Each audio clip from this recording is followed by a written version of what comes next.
from Gulliver Preparatory School in Pinecrest, Florida.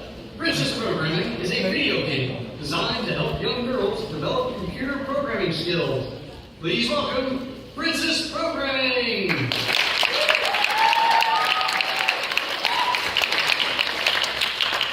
Hi, my name is Maria. And I'm Karen, and we're excited to welcome you to the Kingdom of Lovelace for a Princess Programming Adventure.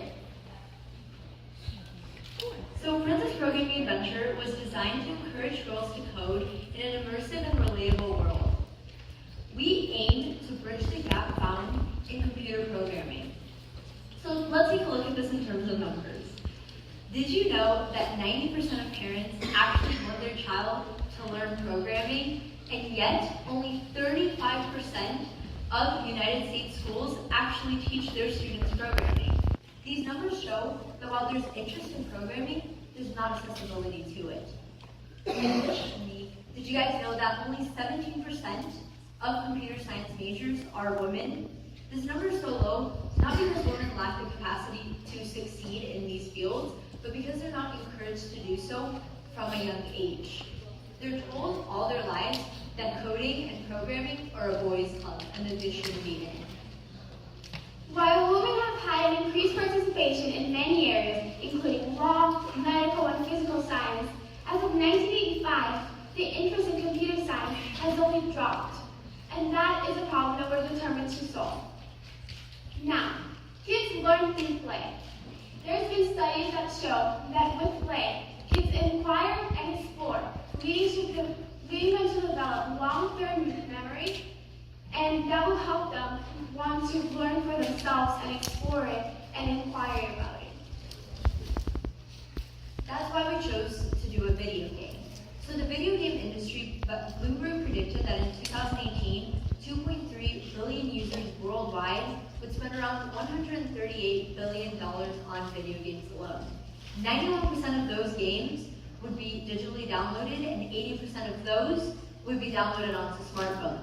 This is a 1.6 billion users that we can tap into with our product. So, of course, there are other competitors in the field, as many others. There's currently Code Combat, Code Monkey, and Codable. But Code Combat, while they have great graphics, they have very gloomy war themes that may be unappealing to some girls. Then there's Code Monkey, which their digital game has very simple graphics, and they also have a board game, but that board game is $40, which may be too expensive for some people who want to learn coding. And then there's Codable, with very simple graphics and no storyline. So we don't want girls to feel like in order to pursue programming, they have to give up a side of themselves. Oftentimes, when we want to pursue things such as STEM and computer sciences, we're told to give up our femininity in order to have those things. With Princess Programming, we can have both femininity and coding smarts. That sets us apart from those other games. We also have improved graphics, and we're affordable at $1.99. Now we will show you guys a quick demo that we have already prepared of how the game is going to work, so you guys have an idea of how we're different from our competitors. So the storyline is that the princess's best friend has been kidnapped by an evil witch. So she has to find a witch, defeat her, and rescue the prince. So there's character customization where you can change the eye color, the hair color, the outfit color, and that will help them immerse themselves more in the game. So it's a drag and drop game, and on the blocks command the character and tell her what to do. So the goal is to go from one purple square to the other. In between every 2 levels, there will be a small storyline action, and in between every 6 levels, there will be a slightly longer one to keep the character immersed and entertained. As you can see, the drag and drop has a trash box to discard any cards that you don't want to use, and a restart button that you can use every time that you have used a wrong combination of boxes. So every time that the player reaches a purple square, their fireworks come out, so that will keep them encouraged to keeping going through the levels. So we put a lot of fun to designing the game. We did it on Unity because that allows us to do a 3D game and publish it in almost any software. We use a storyline to keep the players entertained with the game. We use appealing graphics because our target is young girls and they pay a lot of attention to that. The drag and drop is very essential when our target is young audiences, because since we don't expect them to have any previous experience with programming, we don't want them to be discouraged by complicated commands. And the character customization. Now for our next steps of the app, we want to add more levels by June. We want to incorporate the storyline in the levels. We want to add settings. Include an online logging so you can connect from different devices. And we want to translate it to many other languages. So our target market right now is girls. We're mainly focusing on girls. Of course, boys are welcome to play as well. And we might add a male character in the future. But right now, we are focusing on girls. We're also focusing on girls primarily ages 5 through 12, because that's the age where people usually find their passions. And we want these girls to already be interested and passionate about programming by the time they reach high school, so that they can take those classes in high school and beyond.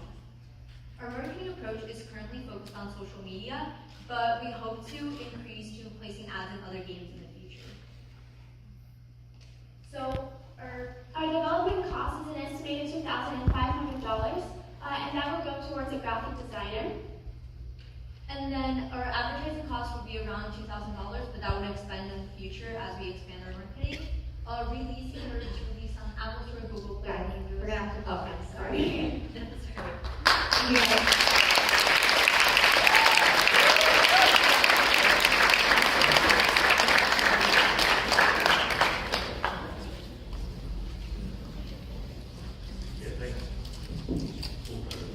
Thanks for having me. You know, I'm going to like to play on this.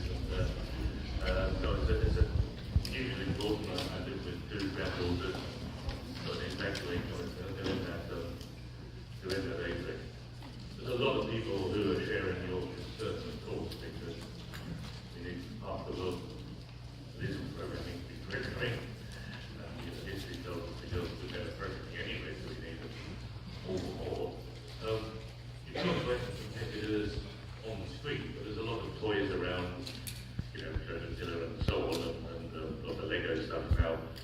Do you see those physical things as your competitors, or are they complementary? Where are you with the things that are on the screen?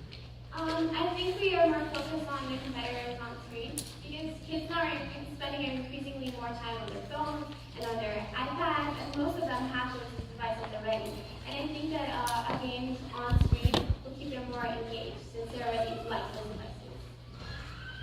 Just to add on to that, I also think that the competitors that we pointed out were mainly competitors that also want to teach programming, and we feel like someone's probably not going to spend their whole day playing one game, so they might as well, if they're going to be taking one game for programming, they might as well do it. Yeah, and I like all that, and my little bit of feedback really would be your timeline of new features. I think you also want to think about some of the programming features, putting in natural language, putting in the ability to control other things. That I think just where programming is going, that would be maybe good things to add what's already. Thank you so much. So, great presentation. Really identified a problem, and so that's actually a real discussion going on in education today. I love how you're tackling it through gaming. That's a great medium to go through. Question is, I love the coding that you're doing. Basically, was like arrows, right? Which way with the princess walk. So, can the coding get more complex as the girls get older? 10, 11, 12 year olds can definitely handle a lot higher math. Yeah, the goal is to go, the levels will kind of develop quickly. So already the second level, you're already able to turn right and left. And we want to implement more complicated things such as functions and loops and things like that, also with block coding. So that even though it's a slightly more complicated concept, it's not a specific language like Java or Python, but at least they will understand the concepts that when they go towards learning those specific languages, they already kind of know how to work. I love what you're doing. I love your spirit, and I have a son who would love this too. One thing I think you should think about is your advertising and your marketing. you may or may not know this, but as a mother, my son does not have a phone yet and won't for a while, and I'm the one buying him his apps.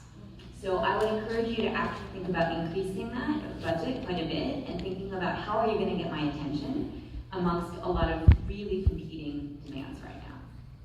Thank you so much. That's very good. So again, love it. I have a 4-year-old, soon to be 5-year-old daughter, so kind of right in that market. And my question is similar to what Adam said. So the range, the 5 to 12, and differentiating that even from your advertising, because I think advertising to 12 people versus the 5-year-old. Have you thought a little bit more about how you do target and kind of segment that range? One of the things that we were considering on doing is you can, on some games you can say how old you are, and depending on their age, the game would be slightly adapted to that, so there's levels would kind of